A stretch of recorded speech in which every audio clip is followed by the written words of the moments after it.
बिस्मिल्लाहिर्रहमानिर्रहीम। अस्सलाम वालेकुम। आप देख रहे हैं रोशन पाकिस्तान और मैं अख्तर बलोच हूँ। आज देखेंगे कि रोशन पाकिस्तान के हसूल की जिद्दोजहद में पाक फ़ौज का क्या किरदार रहा और किस तरह उन्होंने वतन अजीज़ से दहशत गर्दी का ख़ात्मा किया।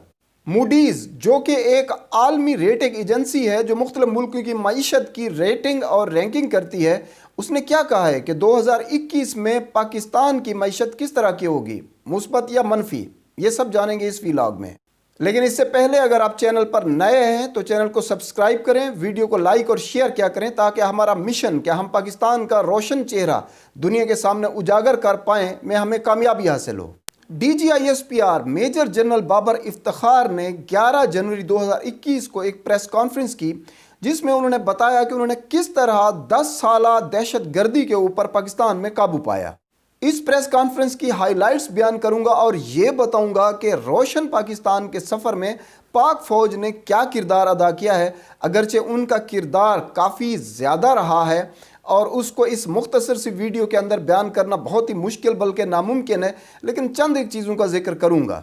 किसी भी मुल्क की तरक्की के लिए हमेशा अमन एक कलीदी हैसियत रखता है, लेकिन पाकिस्तान में सबसे बड़ी रुकावट 2009 और 10 में दहशत गर्दी थी और दूसरा था बॉर्डर मैनेजमेंट, यानी पाक अफ़गान बॉर्डर और पाक ईरान बॉर्डर जो कि अच्छा खासा एरिया बनता है, उसके ऊपर चेक पोस्ट और फेंसिंग का ना होना दहशत गर्दों को खुल खेलने का मौका दे रहा था। लेकिन पाक फ़ौज ने अल्लाह ताला की मदद और नुसरत से ये हाइब्रिड जंग ना सिर्फ लड़ी बल्कि उसको जीता भी सही। इसीलिए इस वक्त पाकिस्तान के अंदर अमन व अमान की सूरत हाल बहुत ही बेहतर है और पाकिस्तान अपना सफ़र, पाकिस्तान से रोशन पाकिस्तान का सफ़र तेज़ी से तय करने के लिए बिल्कुल तैयार है। पाक फ़ौज ने अपनी इस 10 साला दहशत गर्दी के ख़िलाफ़ जंग को कंसोलिडेट करने के लिए आखिर में एक ऑपरेशन शुरू किया जिसे ऑपरेशन रद्दुल फसाद कहते हैं। इस ऑपरेशन के अंदर दहशत गर्दों की स्पोर्ट बेसिस को ख़त्म किया गया, उनके फाइनेंसर्स और फैसिलिटेटर्स को गिरफ्तार किया गया और इल्लीगल गोला और बारूद से पाकिस्तान को पाक करने के लिए कई ऑपरेशन किए गए। ऑपरेशन रद्दुल फसाद के साथ साथ बहुत सारे तरक्याती काम भी शुरू किए गए ताकि दहशत गर्दी से मुतासरा अफराद को सहूलत दी जा सके।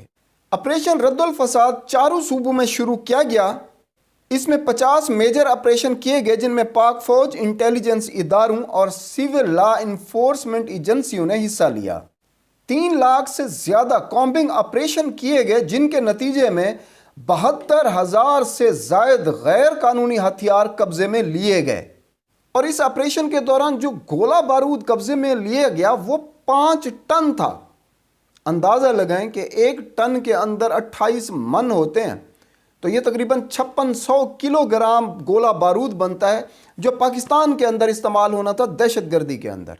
साबका फाटा का इलाका जिसे अब KPK के अंदर शामिल कर लिया गया है, 2007 और 8 में इसके सिर्फ 37% हिस्से के ऊपर पाकिस्तान की अमलदारी थी जो कि सब्ज हिस्से में दिखाया गया है, जबकि बाकी हिस्से पर पाकिस्तानी हुकूमत का कोई कंट्रोल नहीं था। लेकिन अब 2021 के अंदर ये सारे का सारा इलाका पाकिस्तानी हुकूमत या रियासत के कंट्रोल में है। इन इलाकों में 31 बिलियन के 831 प्रोजेक्ट्स शुरू किए गए हैं। इनमें से 7 बिलियन के रिहेबिलिटेशन प्रोजेक्ट्स हैं और 24 बिलियन के परमानेंट कंस्ट्रक्शन के मंसूबे हैं जिनमें रोड्स बनाई जाएंगी और इरिगेशन का सिस्टम बनाया जाएगा। कराची जो कि पाकिस्तान की मईशत की रीढ़ की हड्डी की हैसियत रखता है, वो 2014 में वर्ल्ड क्राइम इंडेक्स के अंदर 6ठे नंबर पर था, यानी ये दुनिया का वो 6ठा बड़ा शहर था जो इंतहाई गैर महफूज था। और 2020 में ये कहाँ पे है? ये 103 नंबर के ऊपर है, यानी बहुत सारे तरक्की याफ्ता ममालिक के कैपिटल्स और सिटीज़ से भी ज़्यादा महफूज। गल्फ न्यूज़ की 25 अक्टूबर 2020 की एक ख़बर भी कराची के मुतालिक देख लें जिसमें इसका इंडेक्स 103 दिखाया गया है। अब कराची में दहशत गर्दी 95%, भत्ताखोरी 99%, टारगेट किलिंग 98% और अगवा बराए तावान भी तकरीबन 98% तक कम हो गया है।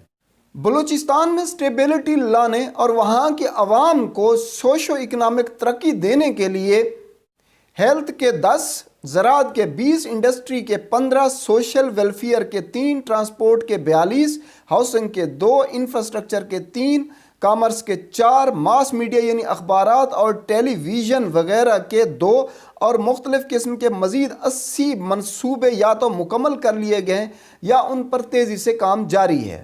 2013 سے 2020 تک دہشت گردی کے واقعات جو کہ بہت بڑے واقعات ہوتے تھے، مثلا میجر واقعات جو ہیں، ان کے اوپر بتدریج قابو پا لیا گیا ہے، اور یہ 2013 میں تقریباً 90 واقعات ہوئے تھے، جبکہ 2020 میں صرف 13 واقعات ریکارڈ ہوئے ہیں، یعنی ان میں اچھی خاصی کمی آئی ہے اور امن قائم ہوا ہے۔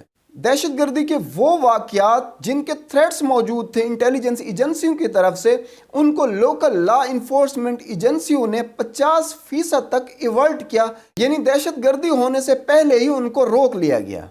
دہشت گردی کے نتیجے میں سیویلینز کی شہادتیں جو 2013 میں 414 تھی، وہ 2020 میں صرف 98 شہادتیں رہ گئیں۔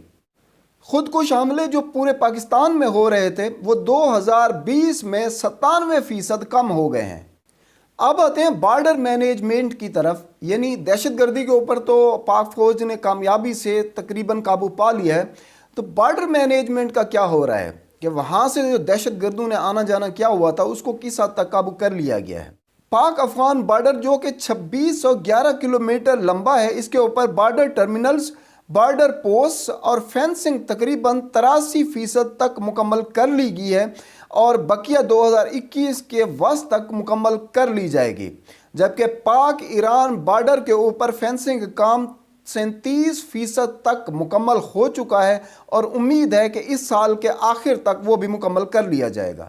فورٹس یا قلعے جو انہوں نے بنانے تھے پاک آرمی نے، وہ 1068 انہوں نے پلان کیے ہوئے تھے، جن میں سے 482 یہ مکمل کر چکے ہیں۔ بارڈر ٹرمینل کے اندر سے آمد و رفت میں تقریباً 33% سے زیادہ کا اضافہ ہوا ہے، اور اینٹی سمگلنگ آپریشنز اور نوٹیفائیڈ نقل و حرکت کی وجہ سے پاکستان کو تقریباً 48 بلین روپے کا ریونیو حاصل ہوا ہے۔ بارڈر ایریا کے عقبی علاقوں میں دہشت گردی میں 55% کمی ہوئی ہے، اور بارڈر ڈسٹرکٹس میں IEDs کے دھماکوں میں تقریباً 16% تک کی کمی آئی ہے۔ یہ ہے پاک فوج کا پاکستان کو روشن پاکستان بنانے کی جد و جہد میں کردار۔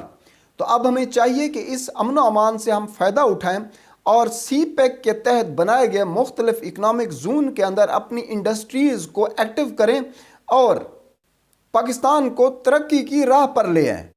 اگرچہ پاکستان ٹیکسٹائل، IT اور کنسٹرکشن کی انڈسٹریوں میں بہت اچھا کام کر رہا ہے، اور کووڈ کے باوجود بھی اس نے 18% سے زائد گروتھ کا مظاہرہ کیا ہے، جس کے اوپر میری ایک ویڈیو موجود ہے، اگر آپ دیکھنا چاہیں تو وہ آپ دیکھ سکتے ہیں۔